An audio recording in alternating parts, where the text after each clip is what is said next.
suci. Ya. Alasannya apa? Falau kanatit taharatu tahsulu bima'in ghairil ma'. Kalau seandainya taharah bersuci itu dibolehkan menggunakan cairan-cairan selain air, maka lanuqila 'adimul ma'i ilaihi.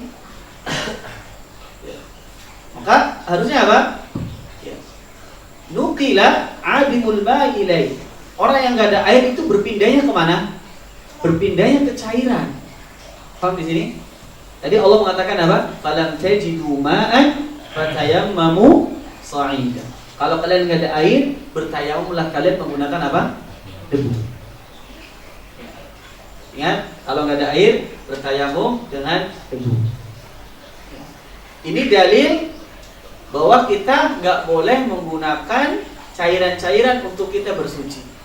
Apa wajib dalalannya? Mana segi pendalilannya? Segi pendalilannya adalah di sini dikatakan kalau seandainya taharah, kalau seandainya bersuci itu boleh menggunakan cairan-cairan selain air, maka seharusnya di dalam ayat itu ketika nggak ada air berpindahnya kemana?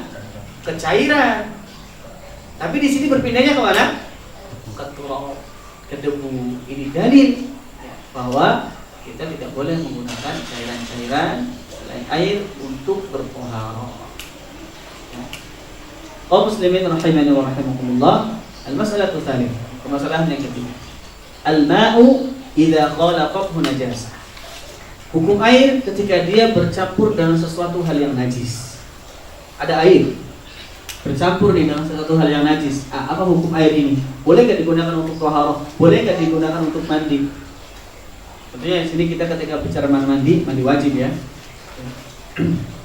Al-ma'u idza khalaqathu najasatun. Air ketika dia bercampur dengan sesuatu hal yang najis. Fa ghayyarat ahad awsafihi thalath. Kemudian air ini kemudian najis tadi fa ghayyarat ahad awsafihi thalath. Merubah salah satu sifat air. Karena ada 3. Kita ada apa? Bau, kemudian ada rasa, ada warna. Nah, kalau ada air yang dia kemudian ada air yang bercampur dengan atau ada satu najis yang masuk ke dalam air, yang bercampur ke air dan ini merubah salah satu sifatnya aja, nggak mesti harus 3-nya, salah satunya aja, baik itu warnanya, baunya atau rasanya, maka fahuwa najis. Airnya najis. Bil ijma' dengan kesepakatan ulama, maka air ini enggak boleh digunakan untuk bertaharah.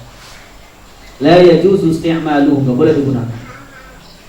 Karena enggak boleh digunakan karena air ini najis, fala yarfa'ul hadatsa wa la yuzilul khabath.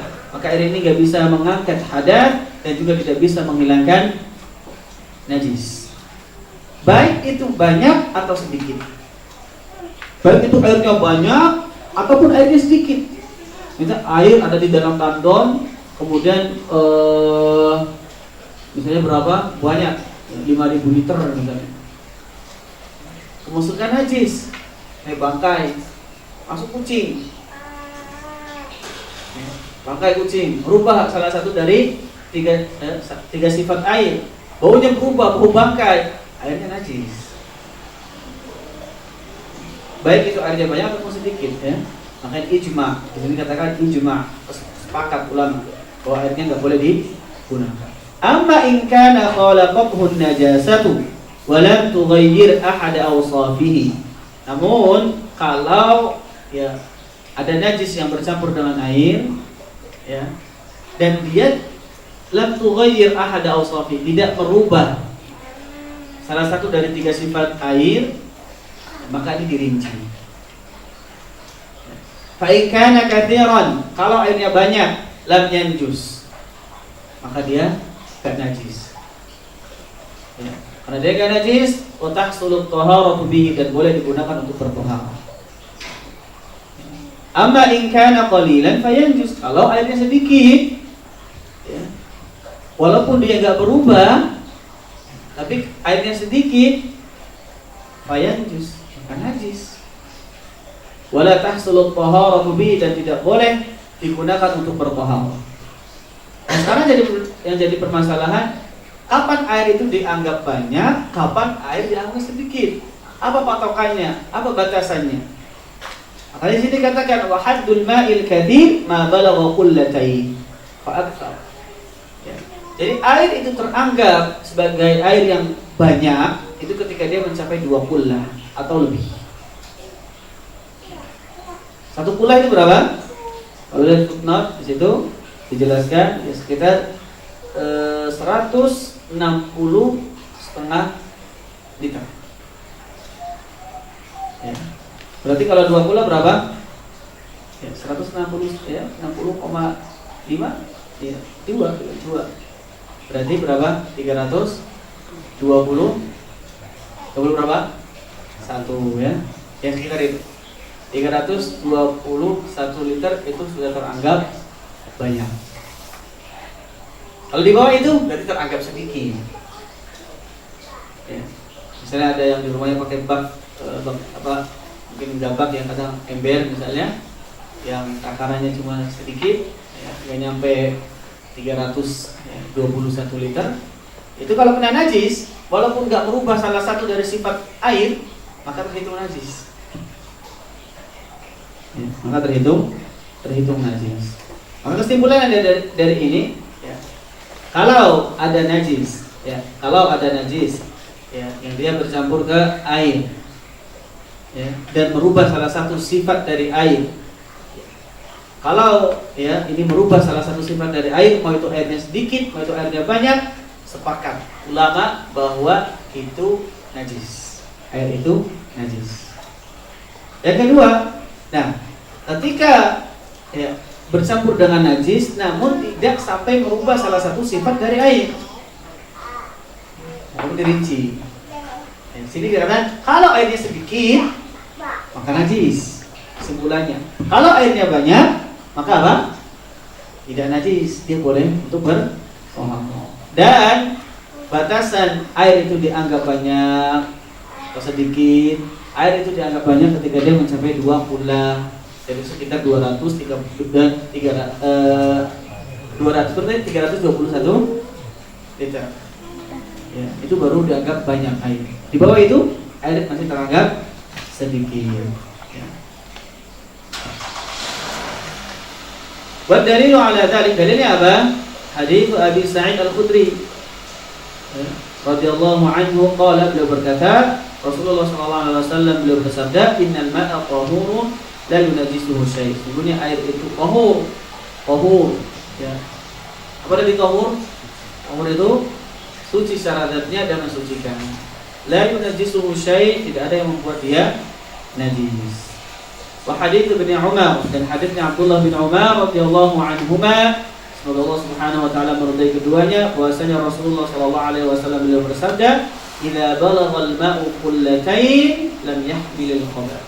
Kalau air itu mencapai 2 kullah, maka dia tidak membawa atau tidak najis. Ya.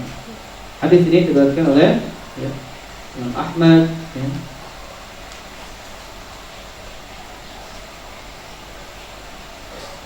Kaum muslimin rahimani wa rahmatullah.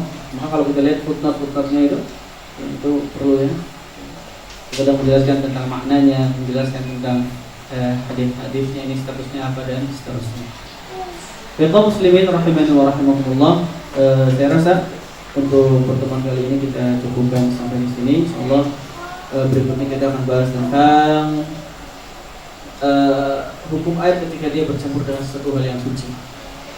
Ya, dan bagaimana hukum air musta'mal. Baik, ini saja.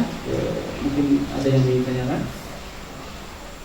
Kalau tidak ada, saya rasa gimana?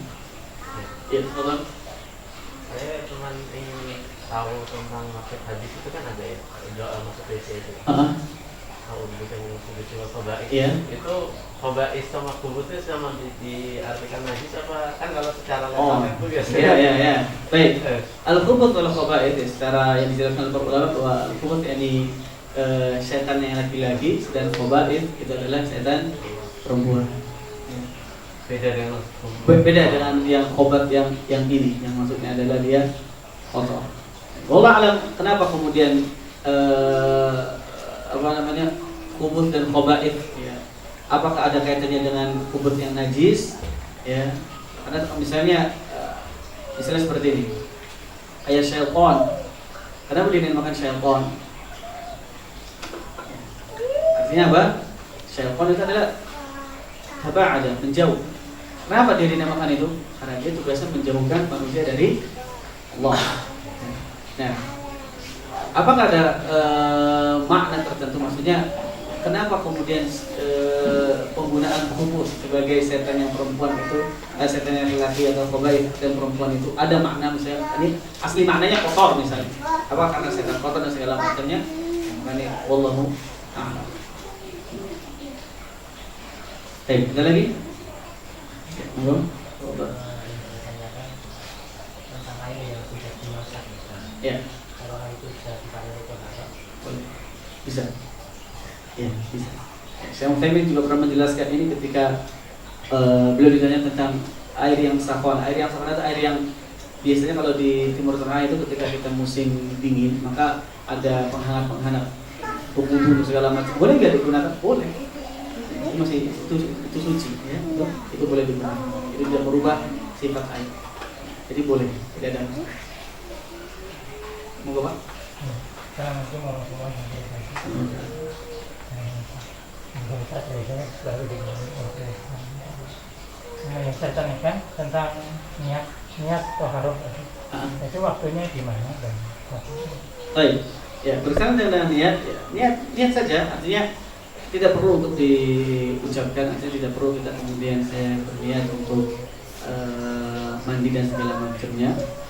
Artinya dengan kita misalnya pergi ke kamar mandi dan segala macamnya, kita itu sudah menunjukkan kalau kita ingin menghilangkan hadas. Ya, itu sudah cukup. Itu maksud niat di situ. Jadi tidak perlu kemudian ada talaffuz, ada pengucapan niat, ya, itu tidak perlu. Ya, tidak perlu kemudian ini saya harus mengucapkannya sebelum melepas pakaian atau sebelum guyuran yang pertama. Nah, ini tidak perlu. Allah a'lam.